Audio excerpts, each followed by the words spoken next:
Good morning, madlang people. Magandang umaga sa inyong lahat. At tayo po ay bebiyahe for today's video kasama si Father kasi ipapacheck ko yung mata ni Father. And let's see kung bibigyan pa siya ng ibang eye drop. May eye drop naman na siya pero ipapacheck pa rin kasi nga nababother daw yung kanyang mata. Siguro nag-high yung pressure ng mata niya. And ako din, magpapacheck na rin ako ng mata kasi laging sumasakit yung ulo ko. May Oo. Yeah. May nabasa akong comment, sabing ganun, ipa-check mo yung mata mo. Baka kung ano na yan. So ipa-check natin yung mata natin. Nakikinig naman po ako sa inyong mga advice. So yun yung ating pagganap today. And meron din pala akong appointment sa ngipin mamaya. So, yeah. Sana hindi tayo magtagal hindi tayo maghintay ng matagal kasi si Papa pag naghihintay to ng matagal. Para siyang si Pitik, yung sumasayaw, Dinel. Ano yung sayaw niya, Nyol? Anong tawag dito yung sayaw niya? Hawak mo ang beat. Gumagano, hawak mo ang beat. Gumagano na siya. Pag napagod siya, kaya kailangan bilisan natin. Natawa ako dun yung hawak mo ang beat. Kaloka. Nandito na kami sa eye clinic. Bawal po mag-video-video dito. So, na-check na yung mata ko at si Papa. So, waiting na lang kami sa doktor.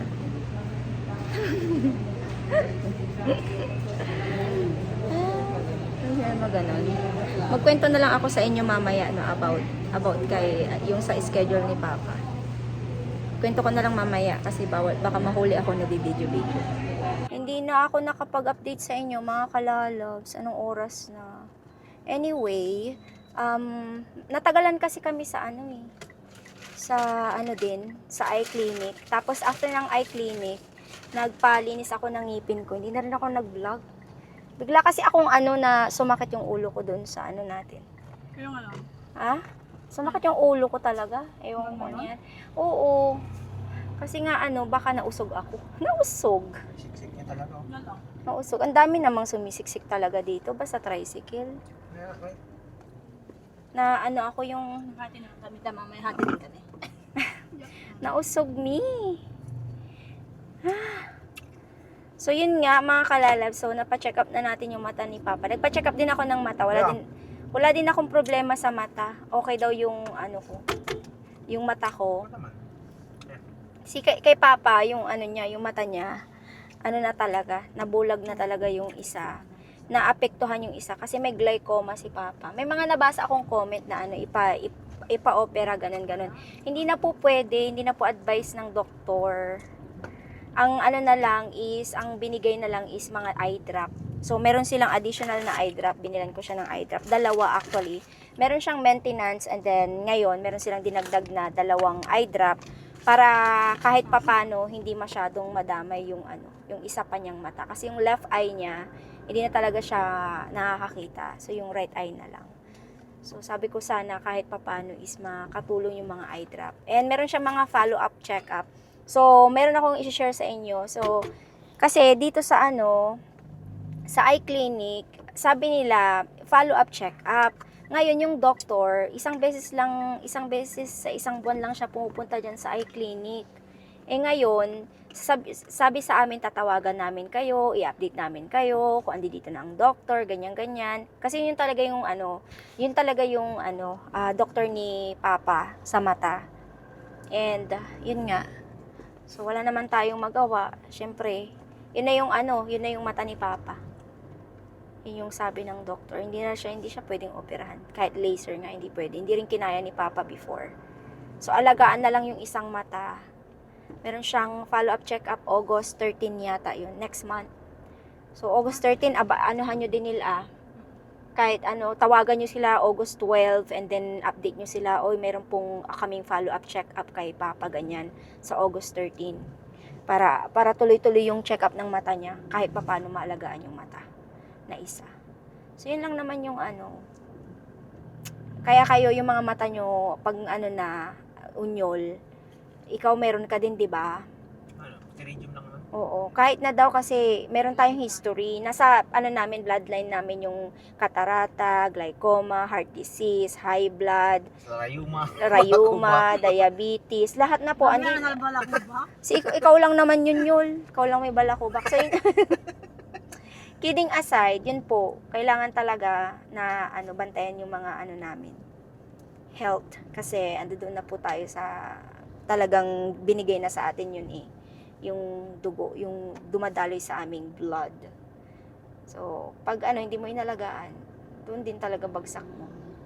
Kaya, anyway, pauwi na kami. Bibili lang kami ng pagkain ng manok ng ano, manok namin. Kasi, manok ni din, pa minamanok ko yun. Yung mga native na manok. Pato, ganun, yung mga pagkain. Tapos, uwi na tayo. Nag-order na kami ng ano, ng pang lunch, mang inasal, syempre. Mang inasal, tapos, gagawa kami ng ano, lumpiang isda. Yes! Food trip tayo, para lang mawala yung ano. Nalungkot din naman talaga ako din nung nalaman ko yung kay Papa, yung sa mata niya. Parang, So, mag-food trip na lang tayo para matanggal yung ating sadness. Ikain na lang. Si Daniel, joke-joke lang po yun. O-save, Meron ding o-save dito. So, yeah, anyway. Let's go home. Kain po tayo. Kain tayo. Look, chicken. Grabe, ang laki naman nito. Ang laki naman yan. Ay, puro picture. Picture nga lahat, di ba sabi niya? Laki Laki naman nito, parang hindi ko yung mauubos. Puro mga haplang. Thank you, Lord, for this Saan yung chili oil blessing. nila? Ayan, Kain po.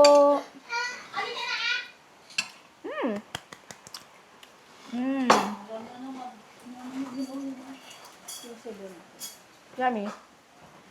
Ali ka na, Chicken, Chicken.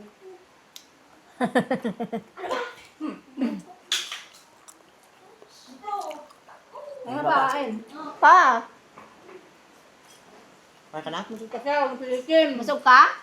Mamaya yung eye drop mo, Dalawa yung eye drop, so yung 2 p.m. Lahat daw nilagay sa mata mo. 2 p.m. Tapos yung isa. Parang masarap yung chili oil. Kasi 3 beses yun eh. 3 beses yun eh. Chili oil ko. Ano to? So, sa akin Barbecue. lasa ng inasal dati, no? Mang inasal.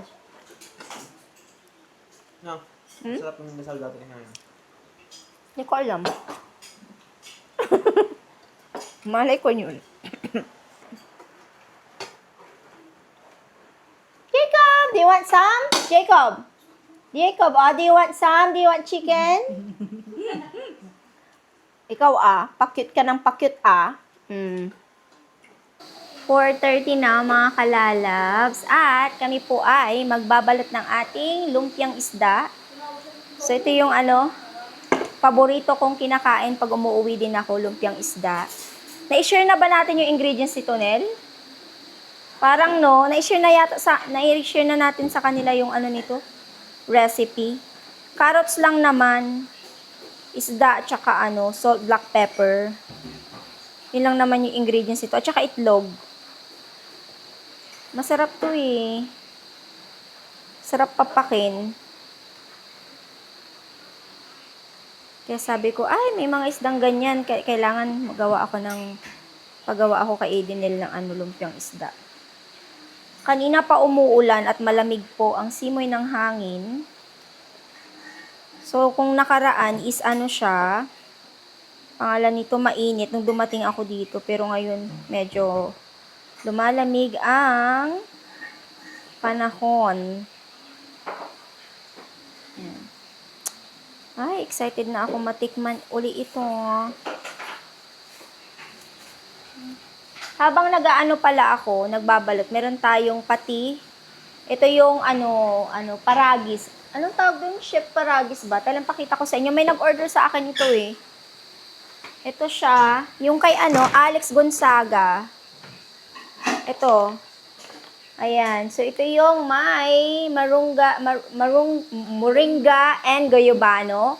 Sa mga nagtatanong po kung may lasa siyang goyabano or yung moringa. Wala po. Wala siyang lasang ganun. Para lang kayong umiinom ng green tea. Ganun po yung lasa niya. So, if ever na gusto niyo pong mag-order niyan, pwede po kayong mag-check out sa TikTok shop ni Edenil. Lagay ko yung TikTok shop niya sa link, sa comment section o kaya sa sa ating description below. I-check nyo na lang dyan. I-click nyo lang yon, mapupunta na kayo sa TikTok shop ni Edenil. Doon kayo mag-order para safe and original. Alam na this. Hindi ko alam kung may fake ang Chef Paragis kasi ang dami ng mga fake, 'di ba? And kung sakali naman na gusto niyo pong mag-order at nasa Canada po kayo, pwede niyo po akong i-follow sa aking Facebook page kasi magkakaroon po tayo ng Pinas Canada pasabay. So ito po yung kami po yung mga personal shoppers nyo. Kami yung bibili ng mga gusto nyong items dito sa Pinas and then i-ship po sa Canada. And then ang mangyayari po niyan is syempre babayaran niyo yung shipping and yung items din of course. So yung magiging price po ng mga natin, mga product natin dito sa Pilipinas, example is yung price na nakikita nyo pag nasa Canada kayo, kunyari sa Bear Brand, yung 300 grams is nasa 199 pesos. Syempre, iba naman po yan sa price natin. Kasi syempre, mag-add tayo ng konting kita din naman dyan. Kasi kami din naman yung magiging personal shoppers nyo dito sa Pilipinas.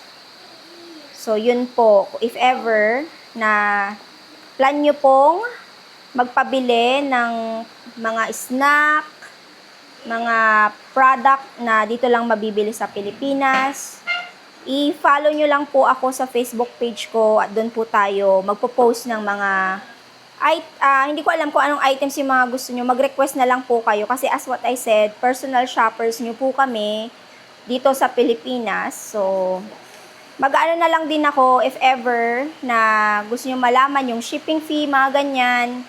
Then, mag-ano na lang din ako. Kasi kailangan ko pang alamin, via DHL po tayo. So, yung shipping, mas mabilis siya. So, magtatanong pa kasi ako sa DHL kung ano yung mga bawal na ipadala, mga ganun. Kung ano yung pwede nyong bilhin na madaling matanggap, mabilis ma-receive. So, yun lang. Gusto ko lang sabihin sa inyo. Para alam nyo na sa mga susunod na araw is magkakaroon tayo ng Pinas pasabay. Pinas, Canada muna tayo kasi syempre taga Canada ako. And mas ko yun, mas gamay ko siya. Kaya abang-abang na lang kayo kasi mayroong mga nagtatanong sa akin kung magkano ang ganito, magkano ang ganyan. Syempre hindi ko pa siya masasabi kasi nga mga kalalabs, pinag-aaralan ko pa siyang mabuti. Hindi tayo basta-basta magbibigay ng price. So, depende yan sa product din na bibilhin nyo. Kasi hindi naman kami magkakaroon ng stock dito sa bahay. Kumbaga, bibilihin lang namin yung mga request nyo. So, yun yung mga gagawin natin. Pang ba? Pang extra income.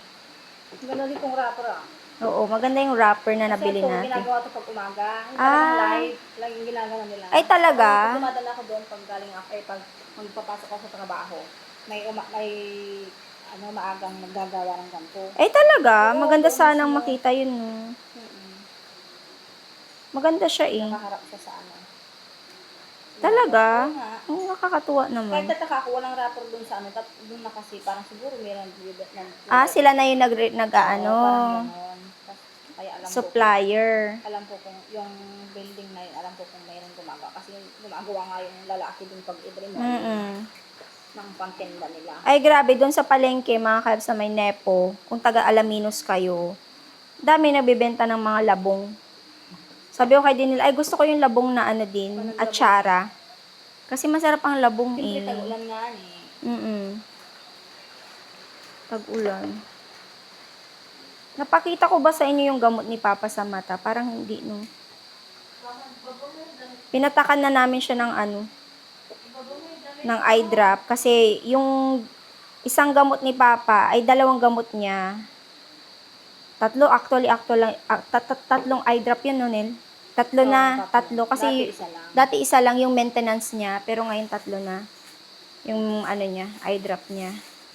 So, bali, ano siya, like, yung isa 4 times, yung, ano, yung isa, once lang, before siya matulog, and then yung isa naman is twice. So, papatakan ulit. Sabi ko kay Dinel, ikaw na magpatak sa kanya, pag ano, pinapatakan niya yung sarili, hindi mo alam kung napupunta ba sa mata niya or what. Kailangan patakan. Hindi na ako makapaghintay. Kain tayo ng lumpiang isda at isawsaw natin dito sa ano, galing sa Mang Inasal na ano, suka. Kain po.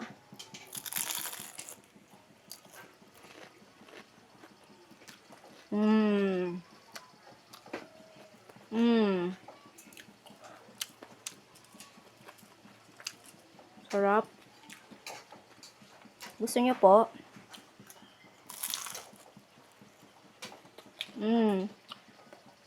Ang masarap dito, Nel? Sweet chili sauce. Yeah. Good. Yeah. Hindi siya maalat, sakto lang. Sasabihin ko naman sa'yo kung maalat.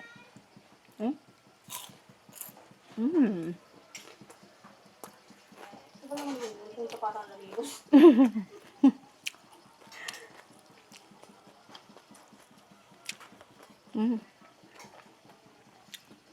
Sarap.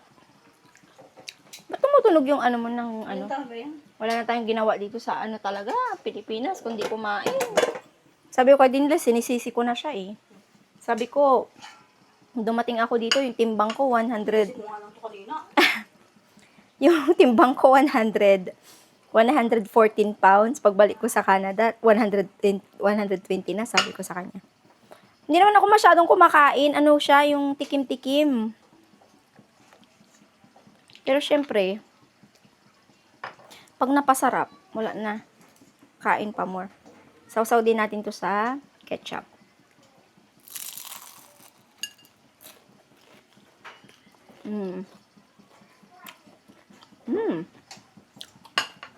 Mas bet ko yung ano, suka.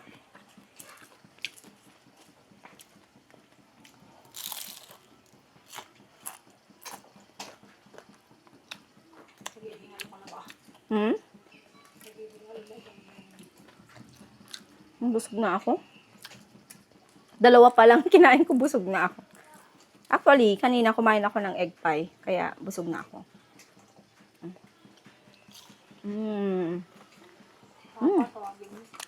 Thank you, Lord. Sarap. Sobrang nabusog kami ni Edenil. Kain pa more. Parang hindi na kami, kakain ka pa rin? Dinner? Parang hindi, parang hindi ko na kaya. Pero alam mo, 2 piraso lang pala yung kinain kong ano, lumpia.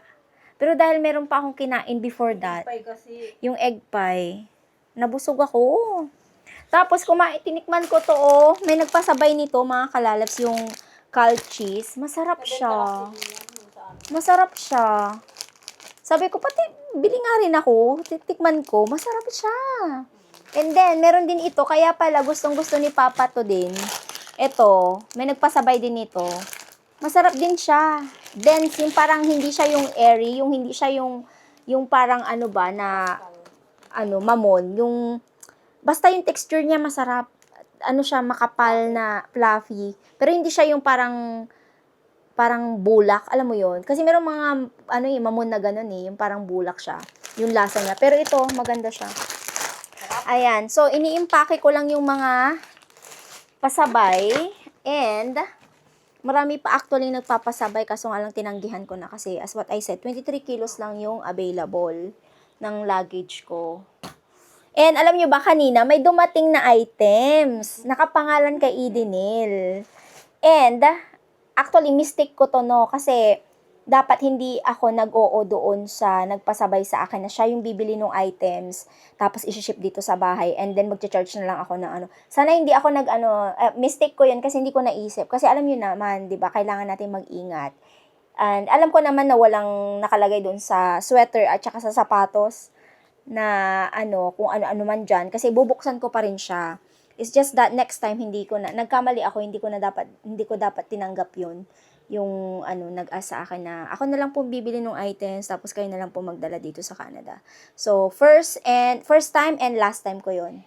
So, hindi ako magbibit-bit ng mga nang hindi ako yung bumili. Kasi sa panahon ngayon, hindi naman lahat is gagawa ng masama, pero kailangan nating mag-ingat. Kasi alam niyo yun, may napanood pa naman din akong video kagabi. Yung pasahero pupunta hindi ko alam kung saan siya pupunta. Tapos, may kaibigan yata siya na nagsabi na pwede pabitbit po ako nito. Pwede bang isama mo to sa bibitbitin mo. Tapos dinala niya daw 'yon. Hindi ko alam kung painting ba 'yun or damit 'yun. Ang dami. Tapos ang nakalagay drugs pala. Kaya sabi ko, naisip ko lang, dapat hindi ko tinanggap yung sabi ko. Pero I know naman na okay naman yung sweater at saka yung sandal na pinasabay sa akin.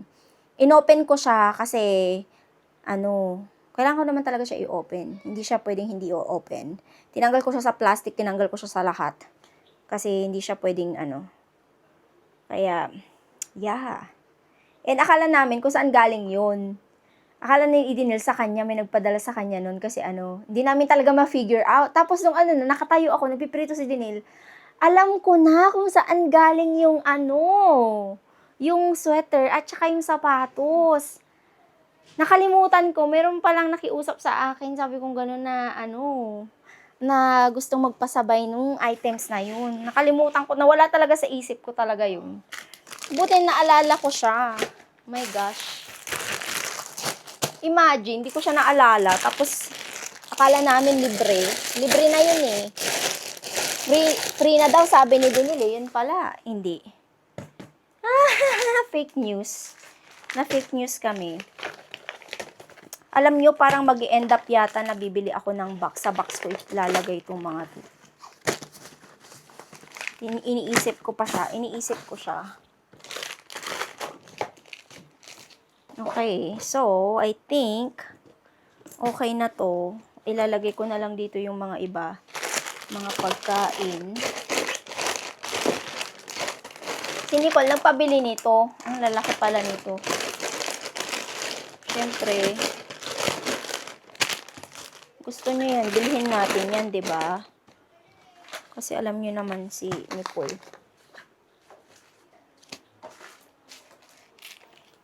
Okay, meron pa akong mga dito.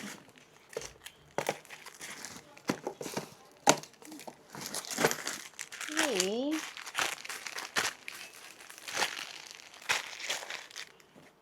Dito na lang. Yan. Tapos may paragis, nagpabili. Dito ko na lang din ilalagay sa Mas yung mga ito dito. Yung ang aga kong nag-impake, no? Para alam ko kasi kung magkakasya yung mga pinabili sa akin or hindi.